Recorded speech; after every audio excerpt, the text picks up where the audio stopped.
Welcome to this webinar on the future challenges in higher education. Our featured speaker is Professor Dr. Salvatore Moccia. He hails from Italy and is the head of education and skills at EIT-Digital, a non-profit project co-funded by the European Union. This webinar recording has been edited for brevity, focusing only on Dr. Moccia's presentation. Enjoy his sharing of knowledge, expertise, and experience in embracing technology as an ally to augment the delivery of quality education in today's context. Thank you. I'm really happy to be here today with you. So I'm going to present to you some guidelines on what I believe is the future of higher education. I am right now working as head of vocational skill in this non-profit project led by the European Commission.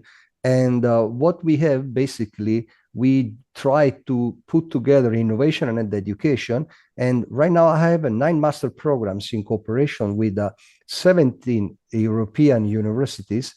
And I can present to you here the list of the master programs. And our students, and this is the uniqueness of our system, they have to study 1 year in one country, the second year in the second country, but they have also to do a minor in innovation and entrepreneurship. And we are offering also them services in case of they want to create a startup. So it's a quite, let's say, different model. And thanks also to the fact that we are supported by the European Commission, we are also trying, let's say, to introduce some innovative programs in all those technologies. For example, in the last year, we have been introducing this master in artificial intelligence with a specialization in emotion AI, another one in cybersecurity with a specialization in advanced cryptography for quantum computing. But apart from the work that I'm doing on the master program, and I go back to the, let's say, the origin of my presentation, we are also working a lot, especially in the long life learning, because there is a huge change that is happening. So having said this, those are some of the universities participating in the program. In 2016, I published an article that it's here on the screen, where I was presenting, let's say, the challenges. And I was making an analysis on this article, the challenges, especially for higher education. I am professor of strategic management, and I work with technologies. So I'm in a kind of privileged position, let's say, to observe what is happening. So, but here in this article, I was mainly, let's say, observing the things from the strategic perspective. And then I said in 2016, be aware, higher education institutions, things are changing. The way we do business, it's not anymore valid. We should start doing business in a different way. Why? Because I was observing 2 big strategic forces, the technological changes, but also the generational changes. So there was a big change also in the culture. And you see here in this slide how the world has been changing in the last, let's say, 10 years. And you see also what are the forecasts. For higher education, those numbers are important because the majority of us, and I'm including also myself in this, what we do basically, we provide what we call the formal higher education. So formal master degree, formal degree, et cetera, et cetera. But there is a big push that it's coming now, especially from those new companies. And you will see later that it's not only a matter of competing with Coursera, it's also a matter of competing with Amazon Web Service, with Cisco, with Microsoft, with SAP, for example. Those big corporates are trying, let's say, to make an influence on higher education institutions offering their program.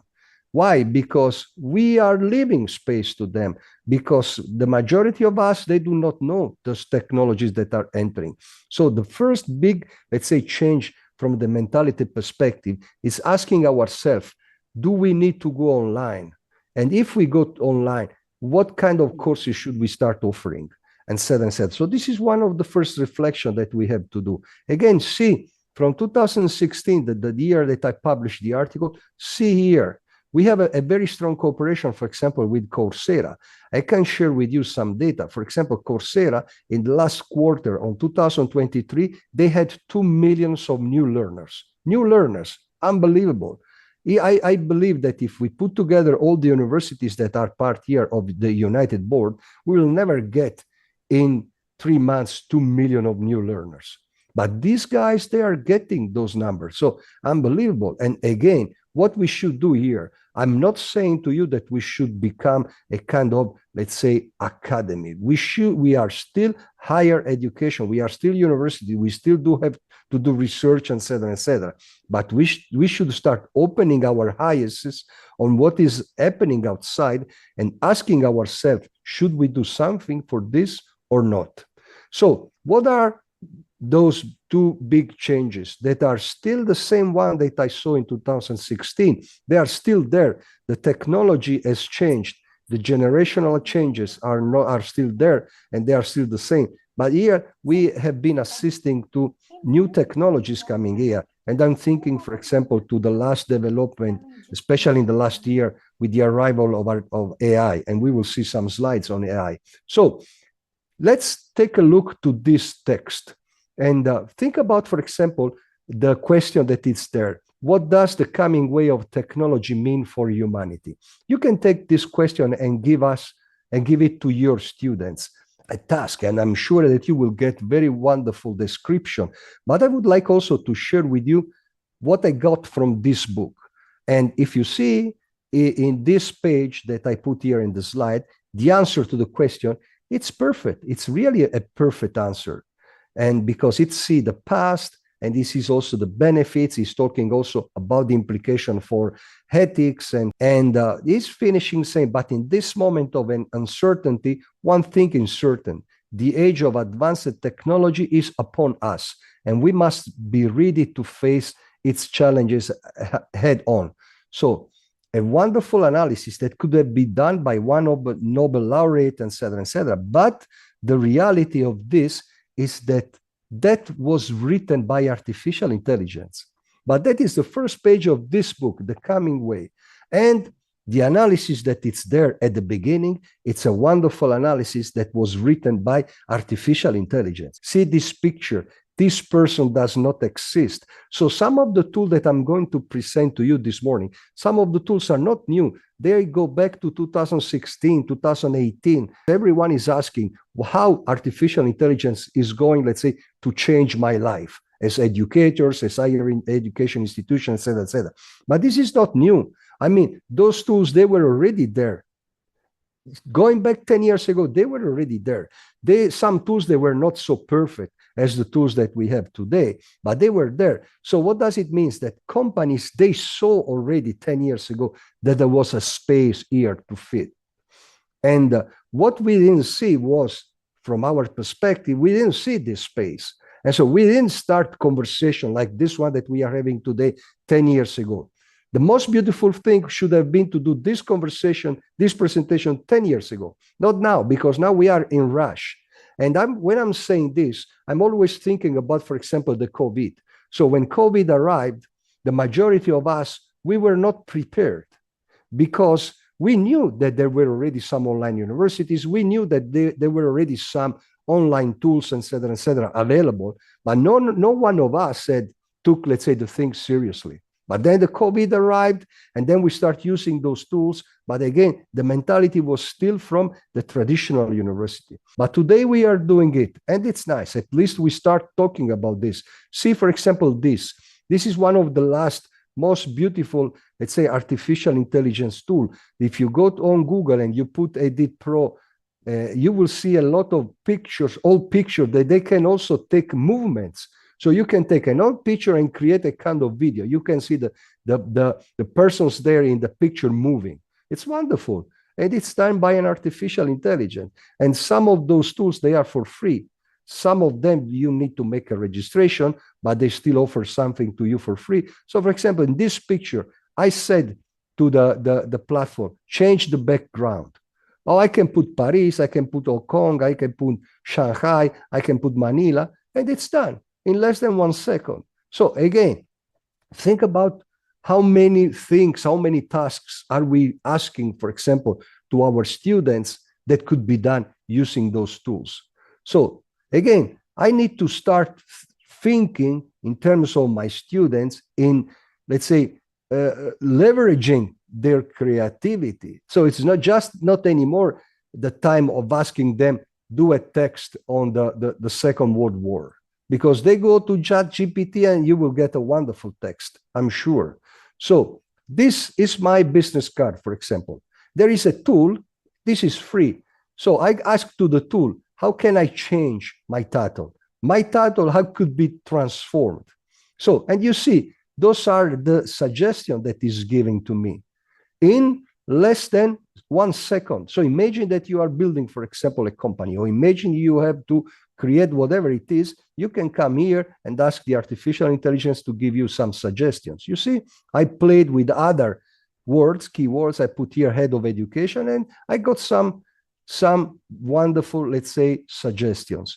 If I have to do this, let's say in the normal way, it means putting in a room 3 or 5 persons and asking each of them. We did this 2 days ago in a room. We are working on a possible new brand. And we did this experiment. But again, here, you come here and ask to this artificial intelligence, what do you think about the title and what are the suggestions? Less than 1 second, less than 1 second. Other tools, the experiment that Google start doing in 2018. So what Google said, hey, there are a lot of books out there. Can we talk to books? Can we make questions to book? And think about this. This is exactly what we do at the university. We give them a text to read, and then we ask them to analyze, to make a summary, etc., etc. So think about having a tools like this. So here, for example, the question was, why did World War First happen? Why? So think how many times when we were students, we got a text like this to prepare, to submit. And here you see the answer from the tool in less than 1 second, passages from books. So it was at that time, it was not an artificial intelligence created. Now, the system is more or less the same. The algorithm works more or less the same, but it was going back to books. So think about, for example, if I have to do a research, I have here also the sources. I have the references. Wow, wonderful. And I have all the text that I can use. What is the most memorable lesson you learned from your parents? So I move from another topic. Forget about history. Let's go back to psychology. And you see here, very nice answer related to books. So you have a reference that it's a book. It's not, and I do not know from where the algorithm gets the information. Here, it was a book. Do you think young people are more stressed than they used to be? Again, a completely different question that I did. And you have other answers there. Again, this was 2018. Now, and I go back here, for example, if you go to Talk to Book Now, he say, go to bardgoogle.com. And this is what you will find. You will find this. But again, sorry, it's in Spanish. But again, here, it's something more, let's say, advanced compared to the technology they were using in 2018, but it's still there. Synthesis of a concept. I asked him, what is the theory of gaming? I asked him, wonderful. I got a wonderful answer. So I'm sure, and I am professor of economy, that if I ask myself, what is a synthesis of the economy of the gaming theory, I will never get that answer. So beautiful and so concise. So again, this is what we have outside there. So my question to you is, are those technologies our enemy, or we should be allied with them? And I will present to you some examples coming from some universities that are trying, let's say, to create some kind of alliances with those technologies. So for example, this is one of the other features that it's available almost in all the Microsoft computers that students can get. The Copilot, it's wonderful. I have been using it. I have been testing it. And this is updated at January 2024. So Copilot, if you write an email, you can ask the Copilot, for example, to rewrite it. And you will see that, wow, wonderful. So it's not anymore a matter, I am a linguistic expert, for example. No, I can speak English, I have a good level of English, but if I have to prepare a formal document, I can ask Copilot to write it for me. Companies are using this, for example, to write contracts, legal contracts. Instead of having a lawyer there writing the contracts and getting it in 1 week, 2 weeks, etc., companies are using those tools. Prepare a contract with, you give them the idea, etc., and they do it. Pictures, for example, think about that. This is a picture that was created by another of those, let's say, system.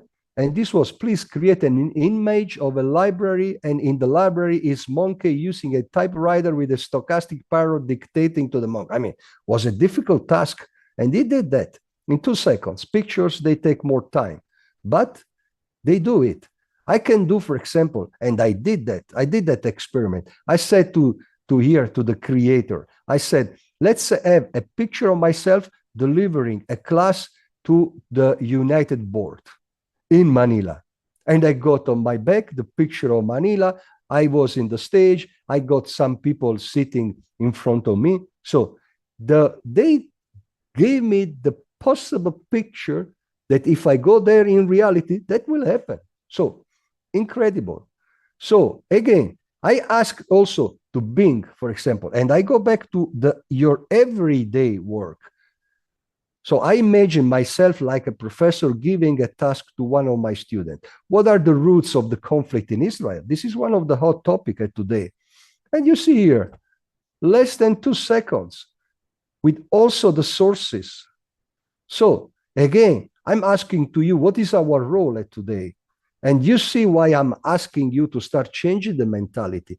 You should decide if you want to play against this technology, but they are there, or you want to become allied on those technology. We should start, let's say, using those technology to augment our educational offer. So they should not play against us. They should give us the opportunity, let's say, to offer more things. So, for example, languages. In languages, it's quite easy to use artificial intelligence system. Last week, I was in Shanghai, and I took several taxis. None of them was speaking English, but they were using a translator. They were taking the phone and they were giving the phone, instant translation. So again, this is the future. See this is another tool. But if I go back to the tools and I go back to the roots of those tools, for example, this is another one. Those tools, they were developed in the 12, 13, 14, 15, 16. For example, this one, Duolingo, that I imagine someone of you probably knows. I was in Australia with one of the founder of this in July of this year. And this goes back to 2012. So they started thinking about this in 2012. So again, where we were in 2012 as universities, because this is something that could have been done by a university. Some of you have the English department, the Spanish department, the French department. And so my question to you, why we didn't develop this product? Why we have to wait for someone else outside the higher education, let's say, institutes, and create tools like this? So this is why I believe we should start changing the mentality. This is amazing. This is an article that was published in the 1st of February, 2023. ChatGPT was used to pass an interview for Google. So they passed the steps.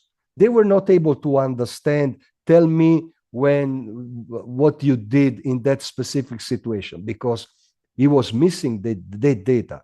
But regarding the coding, ChatGPT got a L3 level. And this is the salary that could have been offered to this, let's say, prospective employer. So, and now again, my question is what is our role today? considering those technology. This is the kind of reflection that we should do. And this is what we have to start seeing, for example, reports like this from McKinsey. Okay, they are saying that I can reallocate part of my time. So then probably I should start taking this slide, sitting on my board of university and say, hey, guys, what we should do? How can we reallocate our time? And what are the tools that we can use, let's say, to reduce what we are doing and to improve the quality of what we are offering? My role as head of education and skills at EIT-Digital, I can guarantee to you that I spent 2 years, the last 2 years in, let's say, doing this exercise. For me, the big change was when I was hired, I said to the chief executive officer, I said to him, it's time to change the mentality. It's time to change the way we deliver things.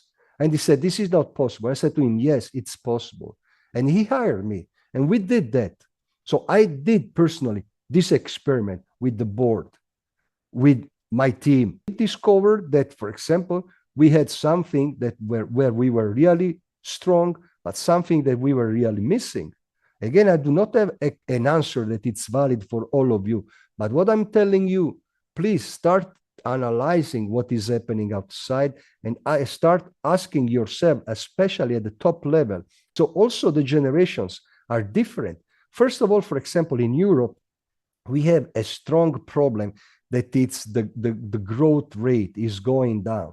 And so in 20 years, probably some of the universities, they will not have any more customers. Growth rate is going down in all the European countries. But for me, this is another challenge. I am a university. What is my growth rate in my, let's say, local market? Is growing, it is reducing. What's about in 10 years? Because if I have to start doing something, it should be done now, not in 10 years when there is the urgency. Should I start opening, for example, my campuses to other students from other parts of the world? What would be those other parts of the world? So those are the questions that you have to start asking yourself. And this year, as EIT-Digital, we are going to participate in several international fairs. In Europe, outside Europe, and so on, because I see that I have a problem, that the growth rate for the future will be lower and lower. And so I need to get other students from other geographical area. But it's not only a problem of growth rate, it's also a problem of what kind of offer I have to present to the market. This is the other big experiment, the other big challenge that I'm going to ask to you to do. And this is what I did. So there are some macro trends that they will have a strong impact on the job offers. And so should I follow offering the same that I was offering 20 years ago if the market has changed completely? So for example, at EIT-Digital, we have been introducing new programs, for example, the artificial intelligence with the specialization in motion AI. But what I did with my university, I said to them, you are not going to design the program. We are going to co-design the program. What does it mean, co-design? I would like to have on the same table artificial intelligence companies, corporates, industry association, and higher education institution. And I would like to design programs that they really can fit in what are the needs of the market today. So from the university perspective, this is a big change because we have been thinking until now that we are the only one, let's say, having the knowledge.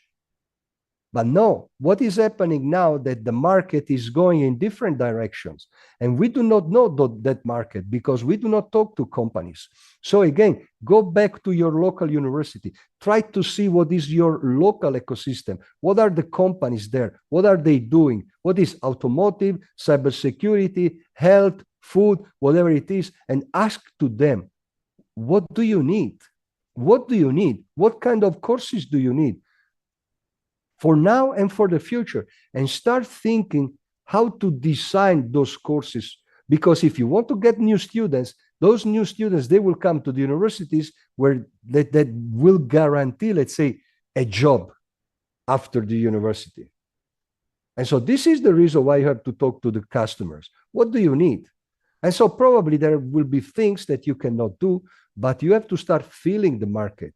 Again, Those are some of the technologies, for example, that are changing the business. And I had several conversations in the last 2 months, especially at the CAO levels. I see several CAO that they have a business background and they have those technologies applied, used in their company, and they do not understand absolutely nothing. So what I see is that the chief technological officer is becoming a sort of deputy CAO. But he's not the CAO because he does not have a business background. And so this is the reason why, for example, we are doing an experiment. We are, for example, launching a program that I will show you later that we call Digital Enterprise, where I take business people with a business background and I'm giving them some tech skills. They will not become expert in robotics, but they will know how we can use robotics to increase the productivity of my company. Those technologies are out there. If you talk to the companies around you, they will confirm to you that they are using already this. Think about, for example, big data and marketing. Who is using HubSpot of you, for example? Who is using social media? So do you understand what the marketing officer is doing with those social media? Do you understand really the importance of having or not, for example, HubSpot or investing on a new technology for marketing? So those are the questions that you have to start doing. And you see also here, nice, very nice. This is the new jobs and lost jobs. So you have to start analyzing those reports. And those reports are coming also from a reputable source. In this case, it's the World Economic Forum. So what are the jobs that will be lost? And what are the jobs that we should start thinking to fill? So do we have capacity to train people in those new jobs? And then I go back again to the big question, the e-learners. And this is what they do. They like professional certifications, for example. So, because, for example, if I go back to one of these slides, so they are, okay, Python expert, for example, but today we have Python 7. Tomorrow there will be Python 9 and then Python 10. And so they are always getting a new certification. So who is offering this certification? We or the company? The big discovery is that we left this space to companies. We left the space to Cisco, to Amazon, to Microsoft, to SAP, etc., and to Coursera, and etc., etc. But again, this is another reflection that I would like you to do. We are doing this. Personally, we are doing this. We did this reflection last year, and we introduced for the first time a short course with a professional certificate, and it was a short course of 4 modules online, 2 hours, that was essential of generative AI. It was an enormous success. In 3 weeks, we got 1,000 new learners. That for us was something absolutely unbelievable. We did the second edition this year, and now in November, we are going to launch another essential series, Essential of Cybersecurity.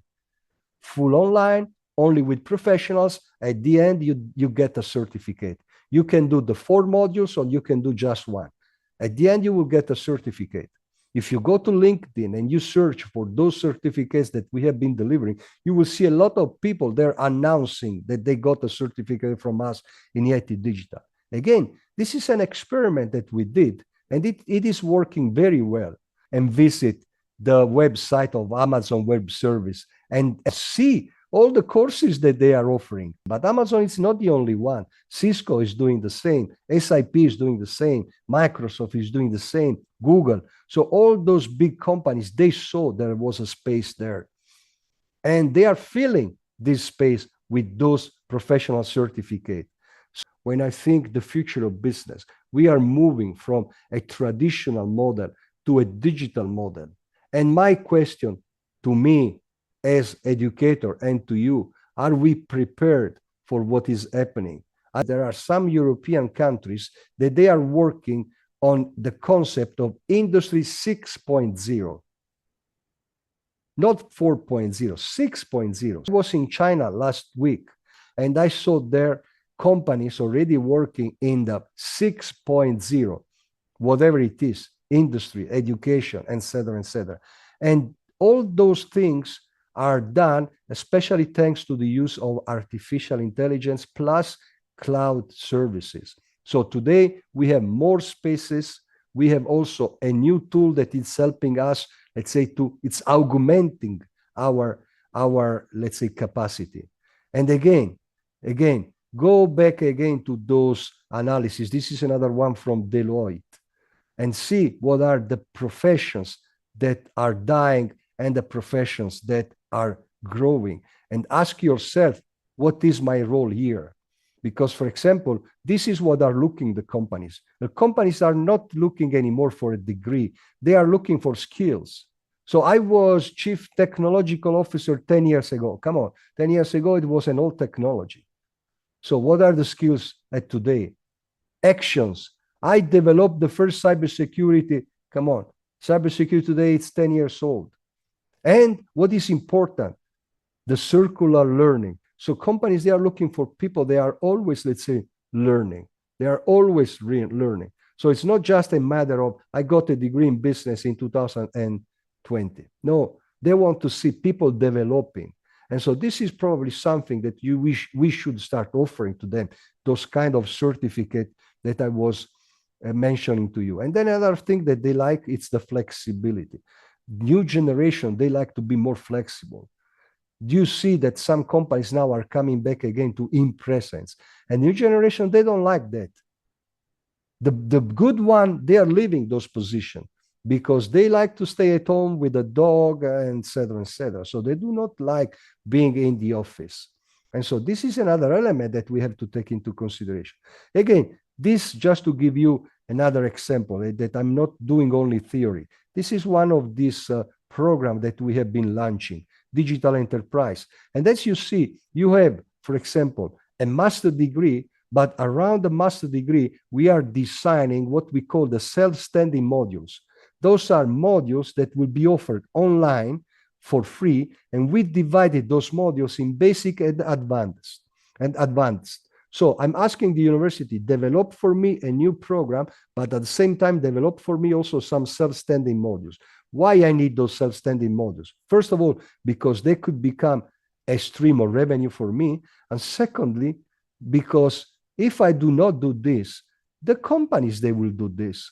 And if I do this now, especially in thinking in terms of the basic one, I hope that these people that are taking the free online course, probably they will come to my university later to study. So again, it's quite easy to do this today, especially with all the technologies that we have. So you do not anymore need a video studio to prepare an online class. It's quite easy with all the technologies that we have. And this is the concept also that we are developing, a concept where we move to the academy concept, where we start designing interdisciplinary courses, like that one that you saw before, Digital Enterprise. I'm now designing with a business school, an important business school, we are designing now a master in management with a tech specialization, for example. Why? Companies are changing, and future managers, they do not know about those technologies. But I still need people knowing how to develop a business. But this business will rely more and more on future technologies, on now technology that we have today, and they should know what they are doing. And you see, we have been also analyzing our let's say, profile of students. So I'm not focusing anymore, let's say, on master students. I've been enlarging let's say, my offer.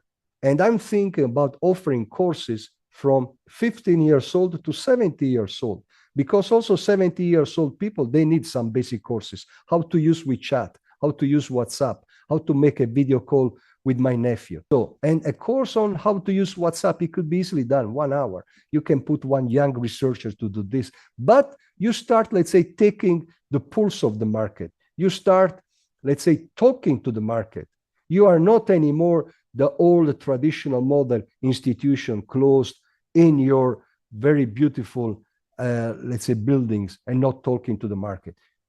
Higher education institution, we have a role in society, an important role in society. And this was This is the same since, let's say, the creation of University of Bologna. What I see is that we are giving out this important role to the corporates. This is the reason why we have to start thinking in a different way. No? And just to make a short conclusion, these are what I call the more than 4 cardinal points of the use of artificial intelligence. For example, I was talking before with some colleagues. I'm creating an edutech to democratize education. Why, if I don't speak English, why I cannot get access, for example, to a course that I would like to take? We are using now a platform that it's a multilingual. So you can deliver the course in English, and the students, they will get the contents in 27 different European languages. So I'm democratizing the education thanks to the use of technology. There is a big risk, but there is also a big reward. So this is the risk. For example, you can see this article in New York Times.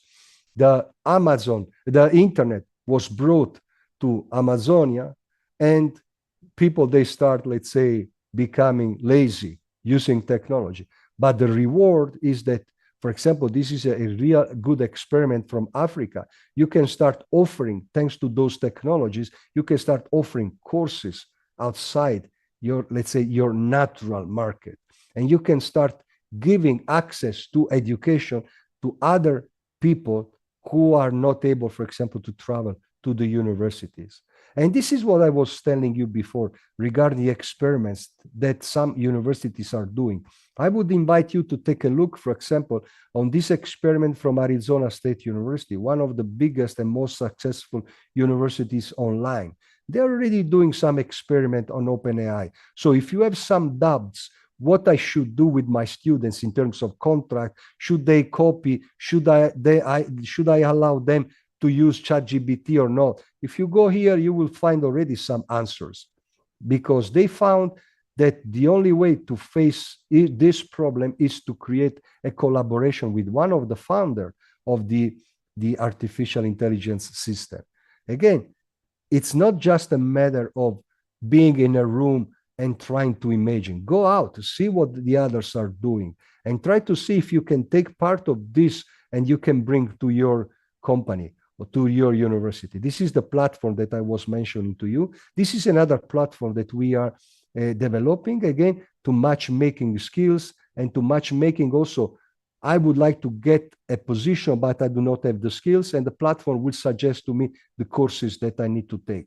Again, the topic here is that artificial intelligence is not going to replace people, but to augment that. And that's it. I try to stay in the 40 minutes.